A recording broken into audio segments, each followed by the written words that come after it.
Hello teman-teman semua. Terima kasih banyak yang sudah menekan video ini dan menonton. Kami sangat senang untuk teman-teman yang dapat mampir pada video kami pada hari ini. Ya, benar banget. Sebelum kita bahas yang teknis-teknis, kita mau interview sedikit nih. Teman-teman sadar nggak sih sekarang ini AI lagi heboh banget, mulai dari bantuan tugas sampai bikin gambar otomatis. Tapi pernah nggak kalian kepikiran bisa nggak AI ini bantu kita meramal masa depan, khususnya harga saham raksasa teknologi seperti Microsoft? Nah, berangkat dari rasa penasaran itulah, di sini kami melakukan penelitian mendalam untuk melihat sejauh mana AI dapat bekerja. Tetapi seperti kata pepatah bilang, tak kenal maka tak sayang. Maka dari situ izinkan kami untuk memperkenalkan diri dulu. Saya Sarah Magdalena Korwa dengan NIM 24221006 dan juga ada rekan saya. Dan saya Aryan Andi Putra Tarandapu dengan NIM 24221009. Jadi kami berdua adalah mahasiswa dari program studi informatika Fakultas Sains dan Teknologi Universitas Respati Yogyakarta. Dan di video kali ini juga merupakan pemenuhan tugas akhir pada mata kuliah Implementation Project. Ya, jadi di video kali ini kita bakal bahas prosesnya dari awal kita ambil data di Kaggle sampai kita melihat hasil grafik perbandingan antara model LSTM dan GRU. Nah, bocoran sedikit, hasil dari perbandingan atau penelitian kami ini hasilnya akurat banget. Kalau nggak salah itu sekitar 2, berapa persen lah pokoknya. Nanti kita lihat aja di video kali ini. Oke? Jangan kemana-mana guys, stay tune dan kita bakal bongkar hasil analisis ini. Pada bagian pertama latar belakang ini, kita perlu melihat posisi Microsoft atau MSVT, yaitu Microsoft bukan sekedar perusahaan biasa, artinya melainkan pilar utama teknologi global. Antara tahun 2016 hingga proyeksi 2026, kita melihat bahwa evaluasi Microsoft naik turun secara drastis, terutama karena pengaruh teknologi AI dan cloud. Mengapa ini penting? Karena bagi investor dan pengambil kebijakan, kemampuan untuk memprediksi pergerakan harga ini bukan sekedar spekulasi, tapi langkah krusial untuk melindungi aset dan memitigasi risiko di tengah pasar yang penuh dengan ketidakpastian. Namun memprediksi saham itu sangatlah sulit. Kenapa? Karena data saham itu berisik atau noise, tidak stabil dan polanya tidak lurus atau non-linear. Artinya di slide ini kita bisa melihat bahwa metode statistik lama seperti ARIMA ternyata hanya punya akurasi sekitar 51%. Itu hampir sama dengan kita melempar koin atau menebak secara acak. Di era big data ini, metode manual sudah ditinggalkan. Kita butuh teknologi deep learning yang bisa belajar dari memori jangka panjang, data yang digunakan untuk menangkap pola yang tidak bisa dilihat manusia atau statistik biasa. Pada slide keempat ini kita akan membahas masalah utama yang kita hadapi. Pertama, data harga saham itu sangat kompleks.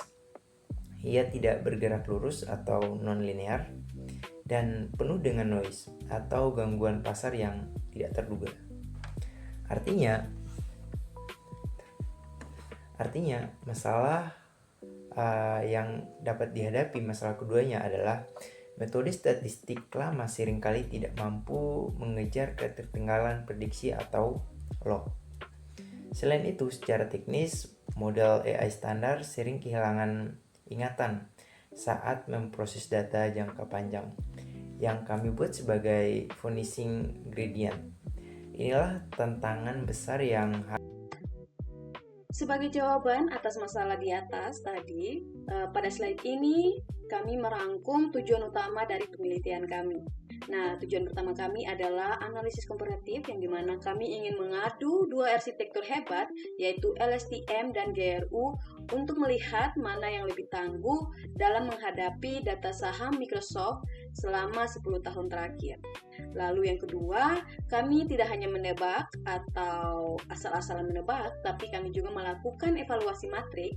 Di sini kami menggunakan hitungan matematika seperti RMSE, ada juga MAE, dan juga ada MAPE untuk memastikan seberapa jauh selisih antara hasil prediksi atau dari penelitian kami dan juga hasil dari harga aslinya.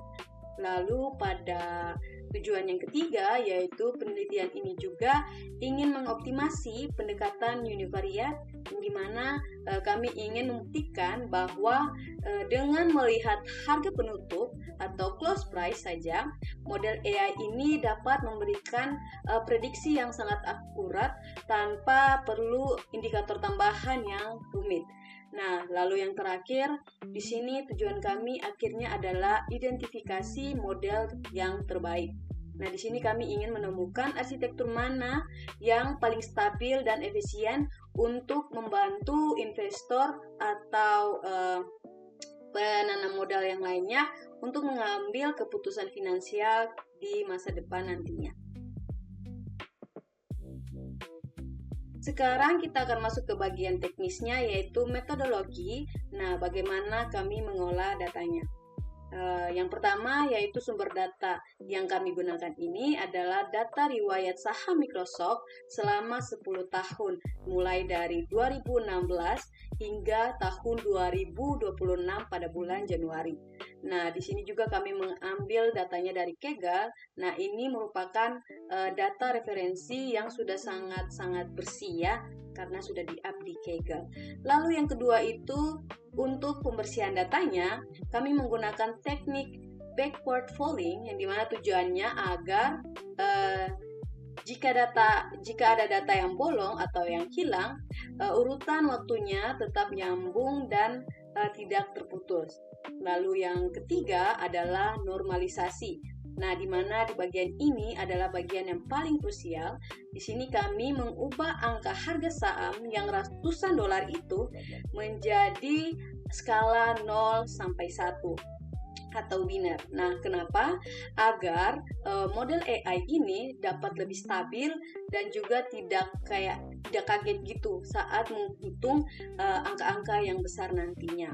Lalu yang keempat ini juga kami menggunakan sliding window 60 hari atau 60 days yang artinya untuk menebak hasil pada hari esok, di mana model ini harus siap belajar dan juga melihat pola dari 60 hari sebelumnya. Nah, terakhir yaitu pembagian data. Di sini kami membagi data menjadi 80% untuk belajar atau training model dan juga 20% untuk uji atau testing model.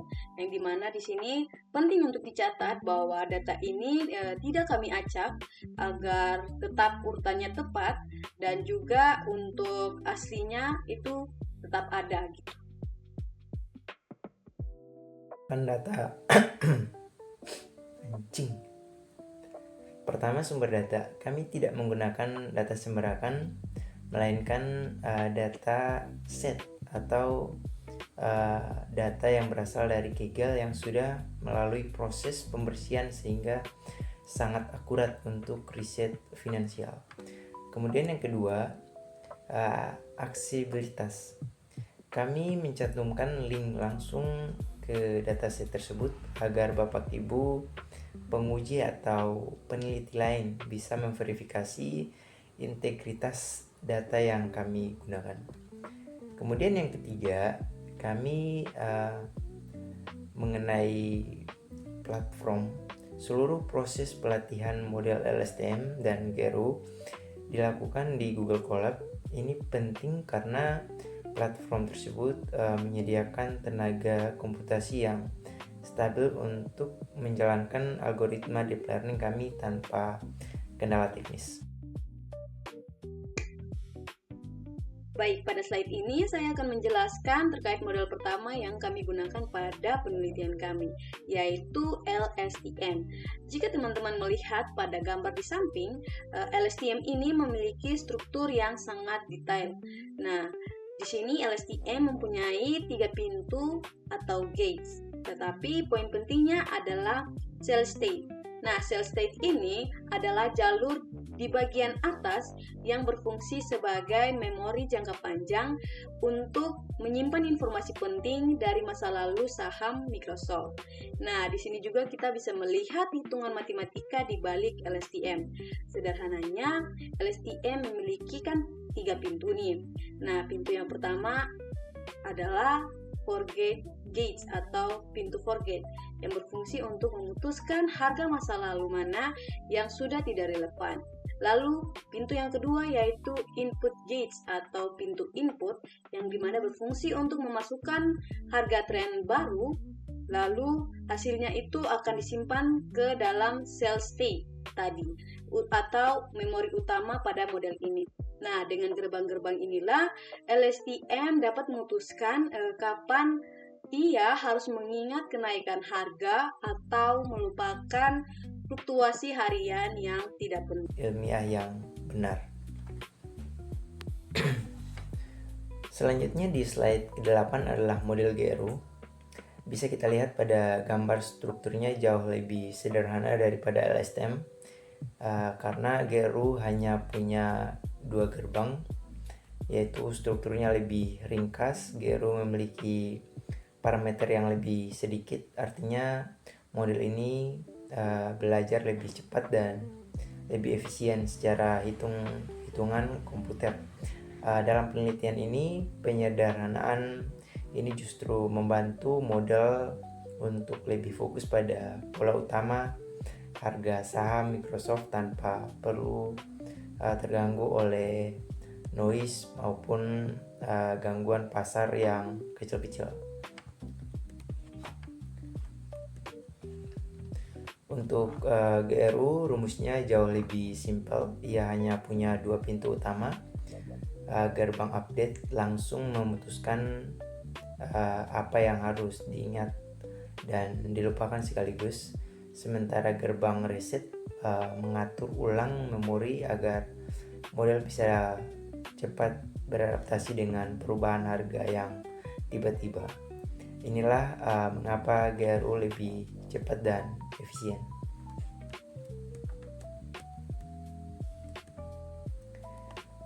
Setelah kita membangun modelnya, pertanyaannya adalah bagaimana kita tahu model itu akurat?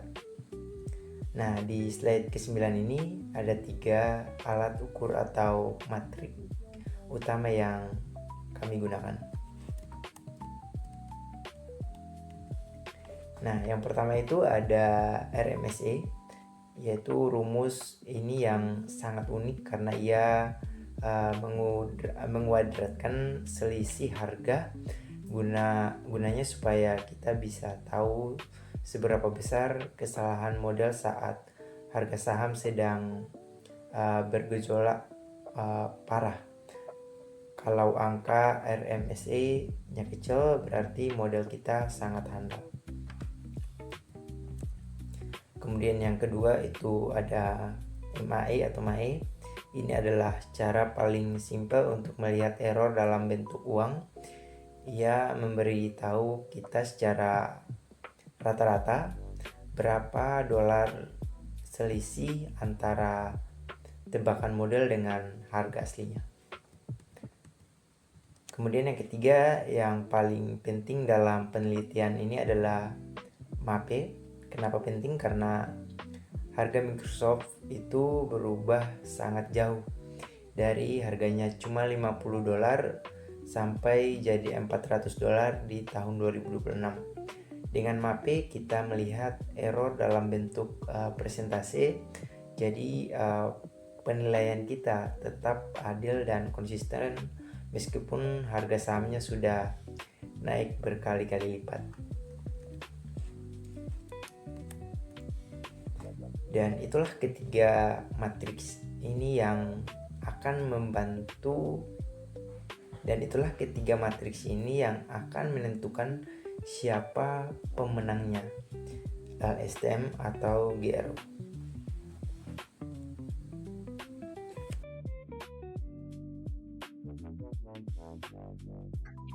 Pada slide ini, saya akan menjelaskan terkait grafik loss LSTM. Nah, grafik ini menunjukkan bagaimana model belajar. Nah, di sini terdapat dua garis, yaitu garis biru dan garis oranye. Nah, garis biru dan garis oranye yang menurun itu menunjukkan bahwa kesalahan model semakin mengecil seiring bertambahnya waktu pelatihan.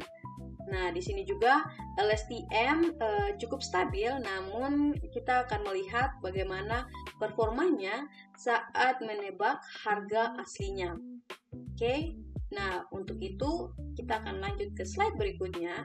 Nah, pada slide ini kita akan melihat hasil tebakan dari model LSTM.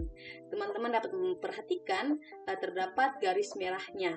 Nah, pada garis ini ia memang mengikuti arah pasar atau actual price atau harga aslinya, tetapi ada sedikit lag atau keterlambatan. Nah, saat harga asli melonjak tajam, model LSTM ini membutuhkan waktu ekstra untuk mengejar terkait lonjakan tadi. Nah, itulah yang menyebabkan errornya yang muncul di angka 3,82%. GRU.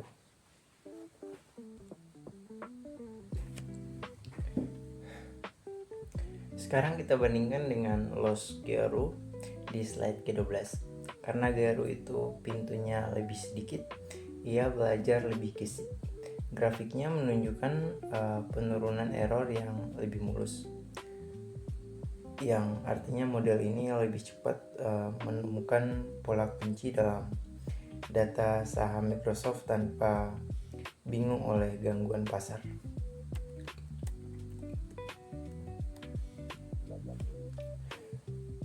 Kemudian pada slide yang ke-13 adalah bukti terkuat penelitian kami. Jika Bapak Ibu lihat garis hijau milik GRU jauh lebih rapat lonjak, itu karena grafik yang menunjukkan lonjakan harga era AI. GRU tetap presisi sementara LSTM mulai menjauh. Ini buktinya bahwa GRU menang secara visual.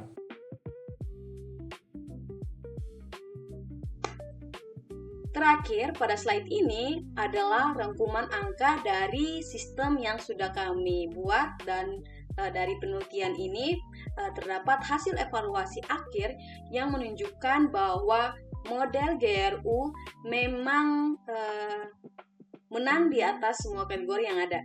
Nah, yang paling membanggakan itu adalah MAPE-nya pada angka 2,44%, yang berarti tingkat akurasi mencapai lebih dari 97%. Nah, dengan angka inilah dapat dibilang bahwa GRU lebih unggul standarnya daripada baseline LSTM. Dari begitu banyak pembahasan kami dapat menyimpulkan sebagai penutup dari presentasi kami bahwa ada 4 poin utama yang dapat kita simpulkan. Yang pertama itu GRU adalah pemenang mutlak dalam eksperimen ini dengan rekor MAPE terendah sebesar 2,44%. Model ini membuktikan akurasi yang luar biasa dalam memprediksi harga saham Microsoft selama periode 2016 hingga 2026. Kemudian yang kedua, kita menemukan bahwa kesederhanaan itu efektif.